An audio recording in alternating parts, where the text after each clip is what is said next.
Hi guys, Kirk and Jay here with Kirk Giordano Plastering. Today what we're going to do is we're going to show you guys how to repair a plaster wall that's buckling.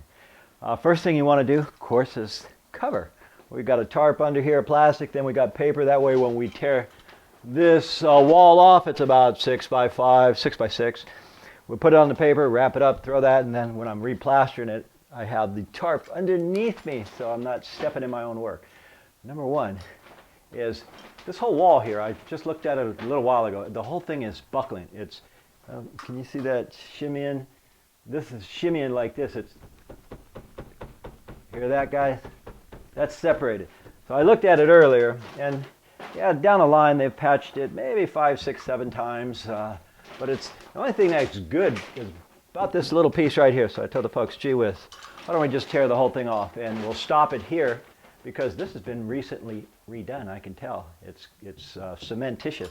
What I'll generally do, guys, is you put a full blade here.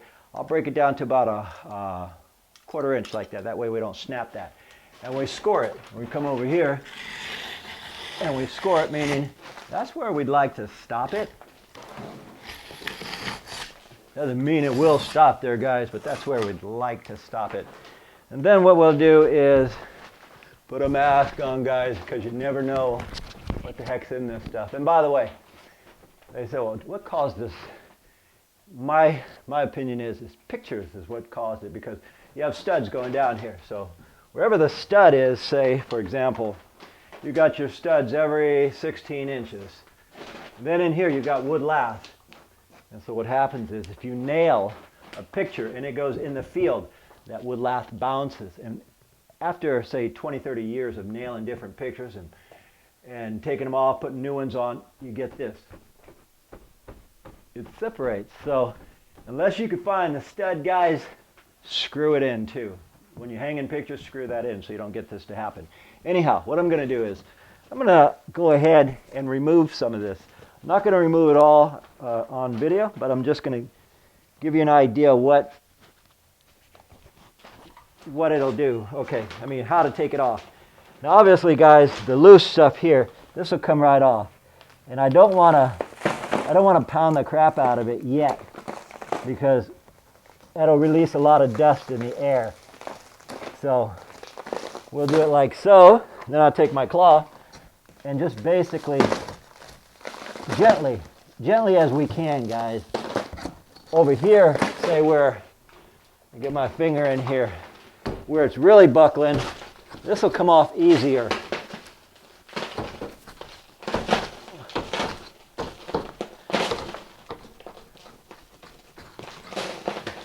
And Jay never likes the dust on his camera lens, but for the sake of a couple more minutes, I'll show you guys what we want.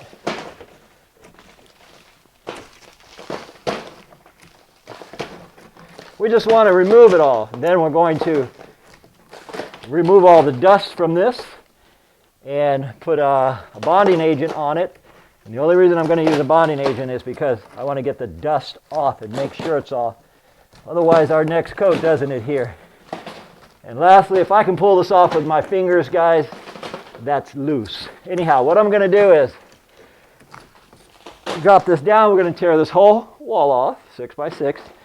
Then when we got it all off, we'll show you how we prepare it in order to scratch and brown it. Okay, guys, we got most of this off. I'll show you a tip before we take it all off. What I'll generally do is I'll get my edge real tight. I'll go up in here, and that's called making a key. I made a key in here where our stucco is going to go in there and mushroom. And here I'm making a key, even on the side. See where this door is? See, watch this. All this is coming right out. It's called making a key. So we still got about 20 minutes of making these keys. We take our knife. You could use a pencil. You could use a screwdriver. Use whatever you like, guys. I prefer a knife. And we just make it. As far as what we're going to do, we're going to put it back the way it came apart, or the way they did it 100 years ago.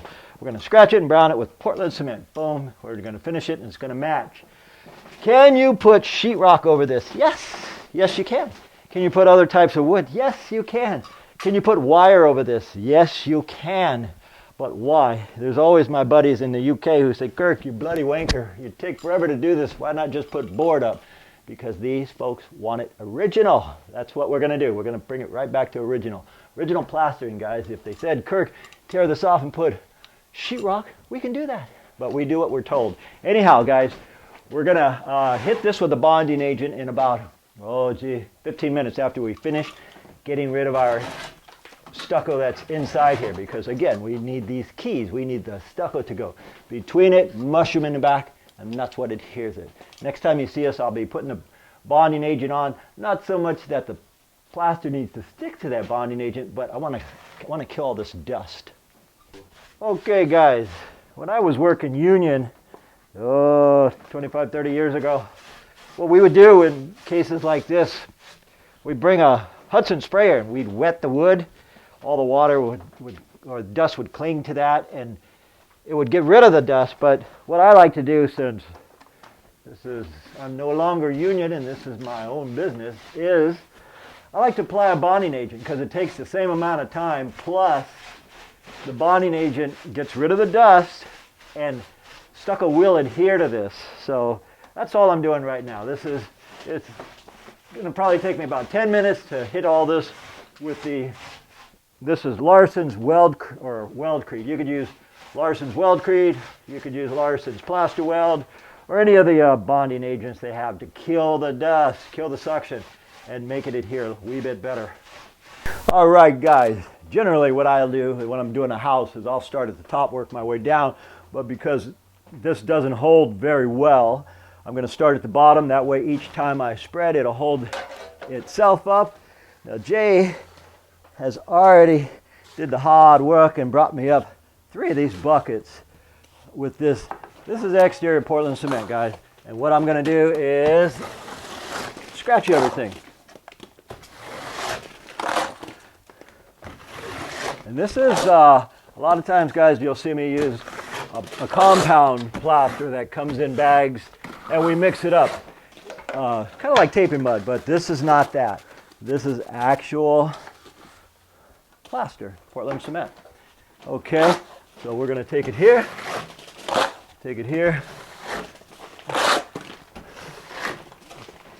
and where that vanity is and my piece of wire, not a problem. We got a vanity here, and then we got some wire here. We just take it here, pull it up, and this, of course, guys, is a hot mud. And when I say hot mud, as fast as I put this on, it is going to set, because I want to do everything today. I don't want to come back 2 solid days for this. And by the way, guys, this particular stucco I'm using here is very strong. This video isn't about what stucco I'm using, but it is 3 times as strong as the stucco they used when they originally plastered this 100 years ago. You see where I'm going with this, guys? I'm going to finish off this bucket here. Then Jay's actually going to help me spread the rest. Now watch here, guys. I'll take the mud and put it under. I want to go all the way in that key. Put it here. Fish it under there. Just like so. So we're going to do back to back. When I'm doing my second coat, guys, we'll switch back. By the way, Jay told me, he said, Dad, you know what bloody wanker means, what you said earlier? I thought it was a big meanie or something. He says, no, it's a little bit more vulgar. So if I've insulted anybody, excuse me. I told Jay to put it pretty stiff or rich, and he didn't mess around. We are very rich. We're so rich, in fact, that it's setting fast. So I told Jay, just hawk it to me and let me spread it.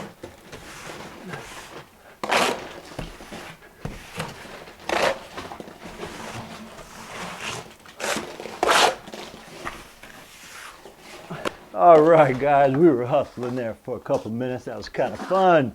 All right, here we go. Last hawk. I can put it anywhere, because what I'm going to do now is I'm going to rod this wall out. And what's that mean? Well, I'm going to make it, I can play here and get this wall straight with just this, but Why? I have a rod here. Now the rod, or Darby, makes the true and plumb easily. And guys, on interior plaster, we don't want true and plumb too much. A little bit is okay because it's technically done by hand. So I don't have to make it too pretty, but at the same time, it'll save me a little bit of time of troweling it.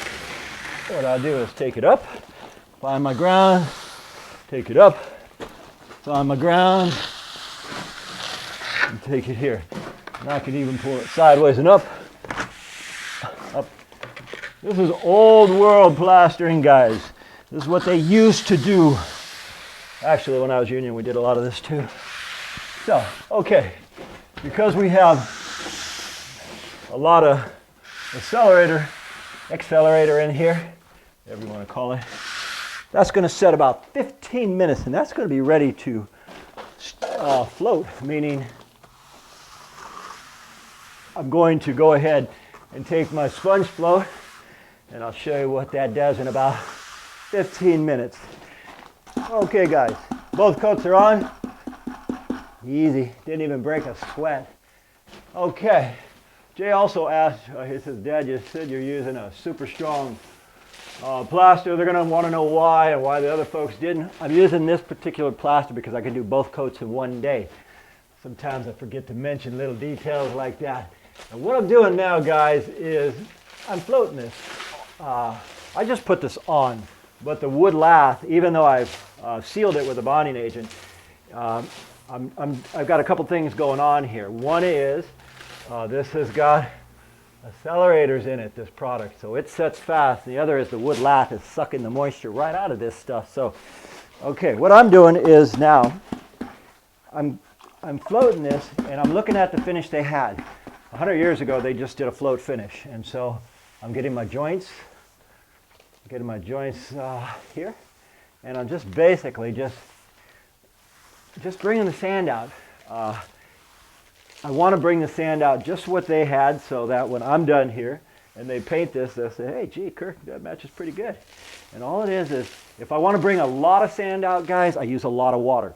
I just want very fine sand, so when it's painted, it's similar to that right there. So anyhow, guys, that's how the sand is achieved. You can get a lot or less, depending on how good you are with these tools. And that is something that I can't show you guys here because it does take sometimes 10, 15 years, depending on who's doing it. Okay, guys, we are all set with this wall. And as I said throughout the video, this is one strong wall. It's as strong as the concrete outside on the front, about 3,000 psi. But in order to do same day scratch and brown, that's what I chose to use. Anyway, folks, if you like what we do, click down below and subscribe. If you have anything you need to see how it's done, give us some ideas, and to add to our own entertainment, we'll do it and show you folks how we do it. And you might want to check that out. Anyhow, guys, my name is Kirk. I'm with Kirk Giordano Plastering, Jason on the camera. And as usual, folks, we thank you for watching, and we'll see you guys on the next one.